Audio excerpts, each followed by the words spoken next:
नमस्कार दोस्तों, कैसे हैं आप लोग। उम्मीद करता हूं कि सभी लोग स्वस्थ होंगे और मस्त होंगे। स्वागत करता हूं आपका गौतम सीटेट क्लासेस में। तो चलिए मित्रों, आज की क्लास की बात करते हैं। मेरा प्रयास ये रहता है कि बिल्कुल भी टाइम आपका बर्बाद ना करूं, सीधे सीधे क्लास पे आ जाऊं। ज़्यादा फालतू की बात करने से कोई फ़ायदा नहीं है। तो भाई, अभी जो हमारे चैप्टर जो हमारा चल रहा है वो अलंकार का चैप्टर चल रहा है हिंदी व्याकरण में। तो उसी कड़ी में आज श्लेष अलंकार को हम लोग पढ़ेंगे। देखिए, जो श्लेष अलंकार है ये शब्द अलंकार है। शब्द अलंकार का मतलब होता है ऐसे अलंकार जो शब्द के माध्यम से काव्य की शोभा बढ़ाते हैं। तो ये शब्द अलंकार ही हम अभी पढ़ रहे हैं। तो मित्रों देखिए, अगर मैं अलंकार की बात करूं तो अलंकार यानी कि हिंदी व्याकरण का एक ऐसा टॉपिक है कि आप कोई सा भी पेपर देने चले जाइए कंपटीशन का, अगर उसमें हिंदी व्याकरण आपके सिलेबस के अंदर है तो अलंकार तो आना ही आना है। तो आप समझ सकते हैं कि अलंकार जो है कितना महत्वपूर्ण चैप्टर है। तो उसमें देखिए, श्लेष अलंकार और यमक अलंकार में आपको थोड़ी सी कन्फ्यूजन हो सकती है, क्योंकि वो शब्दों की बात करता है कि भाई एक ही शब्द दो बार आए तो अलग अर्थ हो जाता है, एक शब्द एक बार आए तो ये हो जाता है, तो वो हो जाता है, बहुत सारी चीज़ें होती हैं। तो ऐसे अगर कन्फ्यूजन आपको रहते हैं तो आज वो सारे कन्फ्यूजन मैं आपकी दूर कर दूंगा। और देखिए दोस्तों, मेरे चैनल पर सिर्फ पढ़ाई होती है और सटीक जानकारी मिलती है। फालतू की बात मैं करता नहीं हूँ, क्योंकि पढ़ाई में फालतू की बात करने से समय बर्बाद होता है। और समय बर्बाद होने का मतलब मैं कई बार बता चुका हूँ आपको कि समय बर्बाद मत करो, क्योंकि आज आप समय बर्बाद करोगे, कल समय आपको बर्बाद कर देगा। तो चलिए दोस्तों, स्टार्ट करते हैं आज की क्लास। स्टार्ट करने से पहले एक छोटी सी रिक्वेस्ट है। गौतम सीटेट क्लासेस जो कि सीटेट को तो 100% पास करवाता ही करवाता है, प्लस जो कॉमन जो सब्जेक्ट्स हैं, कॉमन जो टॉपिक्स हैं, चाहे आपके वो साइकोलॉजी के हों या हिंदी ग्रामर के हों, उसमें भी आपको बहुत अच्छी अच्छी क्लासें देता है। तो ये सब चीज़ें लेने के लिए आप गौतम सीटेट क्लासेस चैनल को सब्सक्राइब कर सकते हैं और साथ में नोटिफिकेशन बेल को भी ऑन कर दीजिए, ताकि आपकी कोई क्लास ना छूटे, क्योंकि मैं हमेशा कहता हूँ क्लास छूटती है तो फिर बहुत कुछ छूटता है। चलिए मित्रों, स्टार्ट करते हैं आज की क्लास। देखिए, जैसा कि अभी शब्दालंकार की बात कर रहा था, शब्दालंकार यानी कि शब्द के माध्यम से जो काव्य की शोभा बढ़ाते हैं, 5 होते हैं।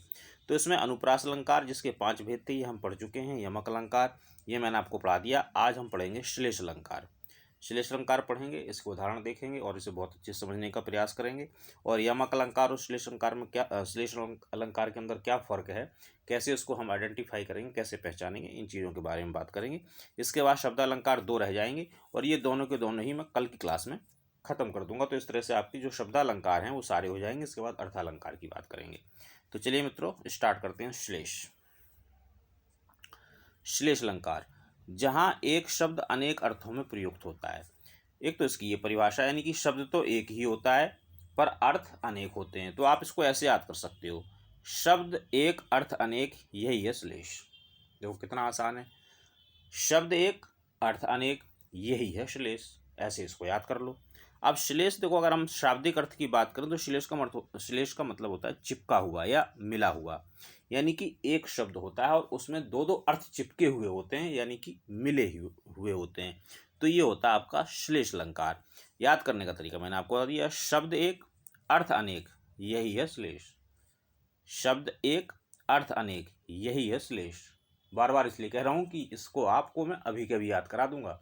और देखिए, अभी तक जितने अलंकार मैंने करवाए हैं वो आपको याद हो भी गए होंगे। अब कितने का मतलब आप तो कहोगे सर जी 2 ही करवाए हैं। अरे भाई, ऐसा नहीं है, यमक अलंकार तो करवा दिए, चलो एक। और जो मैंने आपको अनुप्रास कराया उसमें तो 5 करवाए हैं, तो 7 अलंकार करवा चुका हूँ। इस ब्रह्म मत रहना, 2 क्लास में 7 अलंकार करवा दिए, 6 अलंकार करवा दिए, 5 वो अनुप्रास के भाग और एक अनुप्रास भी, तो 6 हो गए। और 7 अलंकार करा दिए 2 क्लास में भी, और क्या चाहिए, और वो भी इतने बढ़िया तरीके से।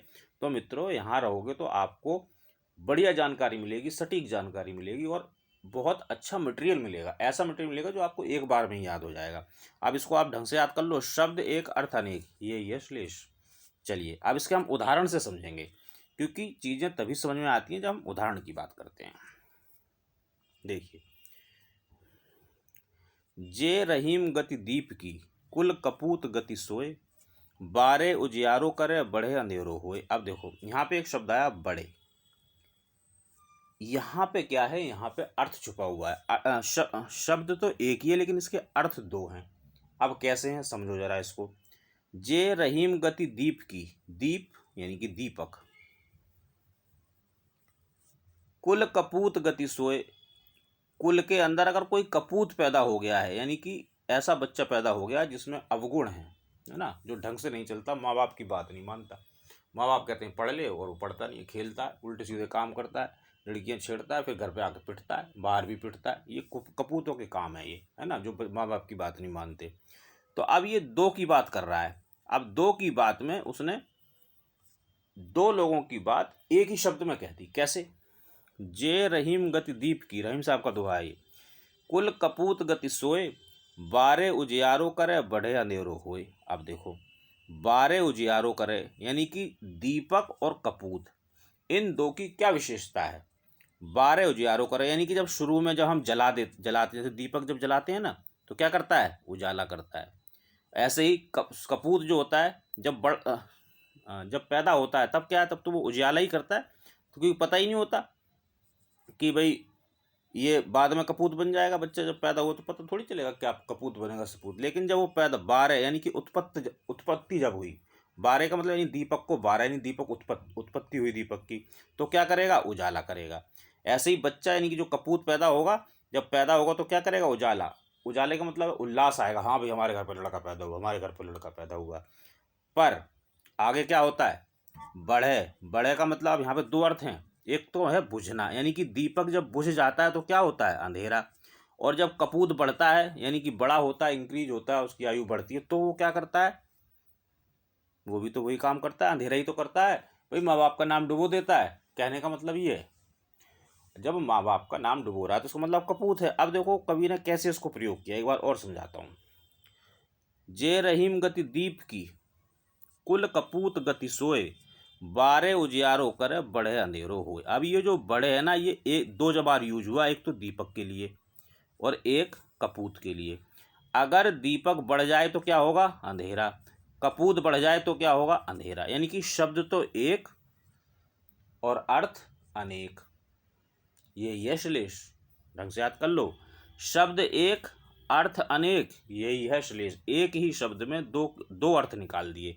ये बड़े में दो अर्थ चिपके हुए हैं, तो इसको हम बोलते हैं श्लेष अलंकार। एक उदाहरण और देखो तब आपको और समझ में आएगा।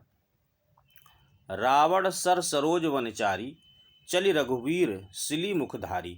अब ये देखो, ये तब का प्रसंग है जब रावण जो था वो सीता को उठा के ले गया। जब सीता को उठा के ले गया तो इसके अगली लाइन चली, इसके अगले की लाइन, रावण तो ले गया सीता को उठा के, वही तो ले ही जाना था उसको, तो ले गया। अब उससे आगे क्या हुआ? राम के बारे में, चली रघुवीर, रघुवीर चले, सिली मुखधारी। अब यहाँ सिली के दो अर्थ हैं। एक तो बाण, यानी कि उन्होंने बाण उठाया, तीर उठाया और चल दिए कि भाई मैं देखता हूँ रावण को। और दूसरा सा क्या अर्थ होता है? भ्रमर। भ्रमर का मतलब क्या हुआ? भ्रमर का मतलब यहाँ पे ये हुआ कि जैसे कोई फूल तोड़ के ले जाता है ना, तो भ्रमर क्या होता है? उसका मुंह बेचारे का लटक जाता है। ऐसे ही जो रघुवीर थे, जो राम थे, जब सीता को रावण ले गया तो उनका मुंह उतर गया और वो अपने आगे चल रहे हैं। ऐसा मुंह, कैसा मुख रख रखा है? भ्रमर की तरह मुख है, यानी कि उनका मुंह लटक गया है, वो दुखी हो गए हैं।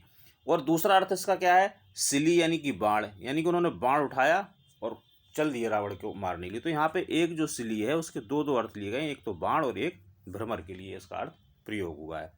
अगला देखेंगे। सीधी चलते राह जो, रहते सदा निशंक, जो करे विप्लव उन्हें हरि का है आतंक। अब ये देखिए, इसमें यह जो हरि शब्द है यहाँ पे इसके दो अर्थ हैं। देखो क्या कहते हैं? सीधे चलते राह जो, रहते सदा निशंक। अब ये एक ऐसा एक उदाहरण लिया है कवि ने, निशंक ने, कि भाई कोई ऐसी रास्ता था जहाँ पे बंदर थे, है ना, तो उनको देख के उसने ये बात कही कि सीधे चलते राह जो, रहते सदा निशंक, जो करे विप्लव उन्हें हरि का है आतंक।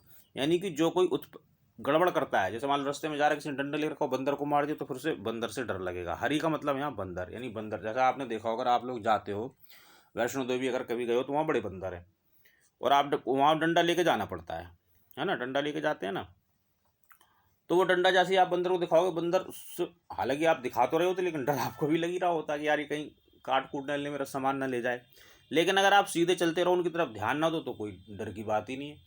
लेकिन अब ये दूसरे अर्थ में भी यूज हुआ। कैसे? जो करे विप्लव, यानी कि जो गलत काम करता है ना, जो काम गलत करता है उसको किसका डर होता है? भगवान का डर होता है।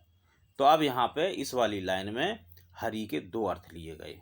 एक तो बंदर, बंदर कौन किसके लिए? जो लोग सीधे जा रहे हैं वो बंदर वाले रास्ते पे जा रहे हैं, और फिर कुछ गड़बड़ कर देते हैं, विप्लव कर देते हैं, है ना, डंडा वंडा दिखा देते हैं, तो उनको किसका डर लगेगा? फिर बंदर का डर लगेगा।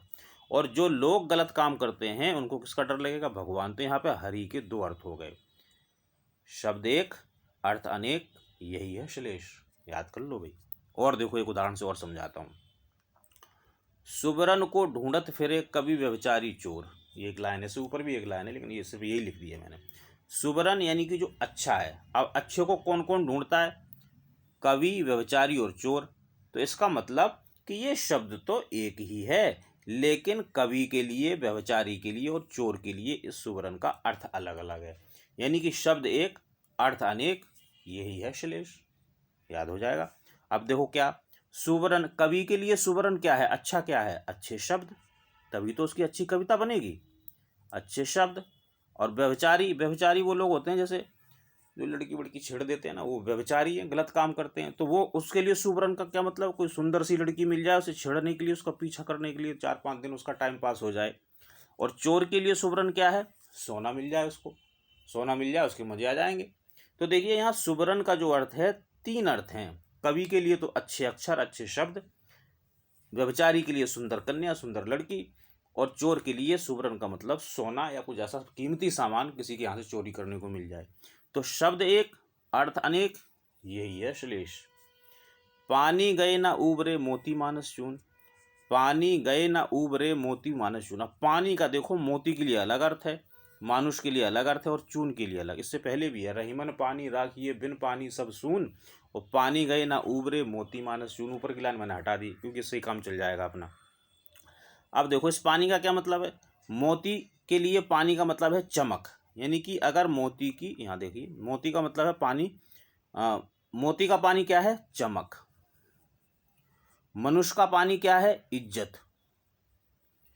और चून में अगर पानी चला जाए तो फिर वो बेकार हो जाता है।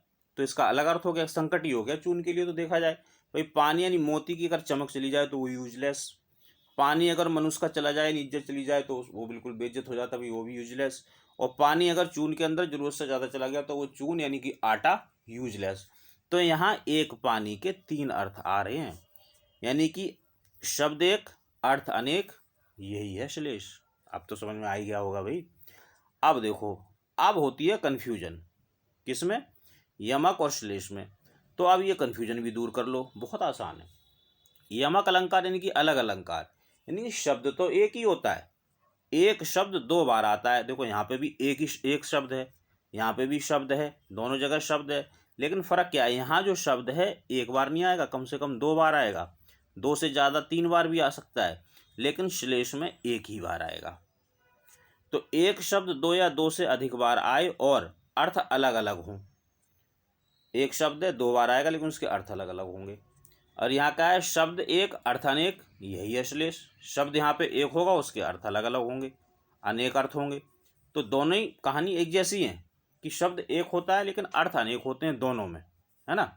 लेकिन यहाँ पे शब्द 2 बार आएगा या 3 बार आएगा या 4 बार भी आएगा, कैसे भी ज़्यादा आ सकता है, 2 से भी ज़्यादा आ सकता है। लेकिन यहाँ शब्द एक ही बार आएगा और अर्थ अनेक होंगे। यहाँ शब्द 2 या 2 से ज़्यादा बार आएगा इधर यमक अलंकार में, और उसके अर्थ भी अलग अलग होंगे। यहाँ एक बार आएगा और अर्थ अनेक होंगे। अब मुझे लगता है तुम समझ गए होगे। अब देख लो यहाँ पे एक बार और समझा दूँ। काली घटा का घमंड घटा, देखो शब्द एक जैसा ही है लेकिन दोनों के अर्थ अलग अलग हैं। इसका अर्थ अलग है, इसका अर्थ अलग है, लेकिन 2 बार आया है। अब यहाँ देखो, पानी गए ना उबरे मोती मानस चून, पानी यहाँ एक ही बार आया लेकिन अर्थ इसके यहाँ पे 3 हैं।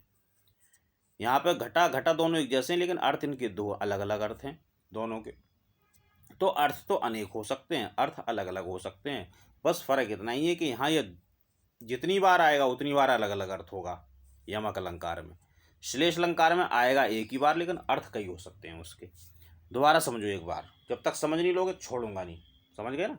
सुनो, यमक अलंकार यानी कि शब्द कम से कम 2 या 2 से ज़्यादा बार आएगा, और जितनी बार आएगा उसका उतने ही अर्थ होंगे। मान लो 2 बार आया तो 2 अर्थ, 3 बार आएगा तो हो सकता है 3 अर्थ हो जाएं। लेकिन श्लेष में अर्थ एक ही बार शब्द आएगा, अर्थ कई हो सकते हैं, 1 भी हो सकता है, 2 भी हो सकते हैं, 3 भी हो सकते हैं। शब्द एक अर्थ अनेक, यही है श्लेष, ये मैं कह भी रहा हूँ। अब समझ लो, पानी गए ना उबरे मोती मानस चून। अब देखो पानी तो एक ही बार आया है, यानी कि एक आया है, शब्द एक आया है, और अर्थ अनेक दे रखे हैं, 1 2 3। मोती के लिए अलग, मानुष के लिए अलग, चून के लिए अलग। शब्द एक अर्थ अनेक, यही है श्लेष। अब यहाँ देखो, काली घटा का घमंड घटा। अब घटा 2 बार आया, दोनों का अर्थ अलग अलग है। यहाँ घटा का मतलब है जो बादल वाली घटा होती है, काली काली घटाएं, बादल में जो घटाएं आती हैं। और यहाँ घटा का मतलब होता है डिक्रीज होना, कम होना। तो अब मुझे ऐसा लगता है कि अब आपको ये बात समझ में आ गई होगी कि यमक और श्लेष में क्या फ़र्क है। 2 बार या 2 से ज़्यादा बार शब्द आएगा, और जितनी बार शब्द आएगा उतनी बार उसका अर्थ अलग अलग होगा। यहाँ पे एक ही बार शब्द आएगा और अर्थ इसके कई हो सकते हैं। तो मित्रों, मैं समझता हूँ कि मैं कामयाब रहा हूँ आपको श्लेष अलंकार को पढ़ाने में, और यमक और श्लेष में क्या डिफरेंस होता है उसको बताने में। क्लास आपको कैसी लगी मुझे कमेंट करके जरूर बताएं। और मित्रों, अब इसमें जो शब्द अलंकार है, इसमें 2 अलंकार रह गए, ये कल की क्लास में दोनों के दोनों खत्म हो जाएंगे, आपके शब्द अलंकार पूरे हो जाएंगे। इसके बाद अर्थालंकार की क्लास स्टार्ट करेंगे। जैसी भी आप क्लास लगी है भाई, अच्छी बुरी कमेंट मुझे करें जरूर बताएं, और प्लीज़ लाइक, सब्सक्राइब और शेयर जरूर करते रहिए, क्योंकि ये और बच्चों के पास भी पहुँचते चाहिए, उन्हें भी तो ज़रूरत है आपकी तरह। तो इनको भेजो, शेयर करो, ज़्यादा से ज़्यादा शेयर करो जहाँ शेयर कर सकते हो। बाकी मित्रों, सीटेट और DSSB के रिगार्डिंग अगर आपकी कोई भी क्वेरी है तो इस नंबर पर व्हाट्सएप के माध्यम से आप पूछ सकते हैं भाई। और एग्ज़ाम की ना पूछें तो ठीक रहेगा, क्योंकि मैं इन 2 को लेके ही अपडेट रहता हूँ। चलिए मित्रों, मिलेंगे अगली क्लास में। तब तक उम्मीद करता हूँ आप सभी लोग स्वस्थ रहेंगे और मस्त रहेंगे।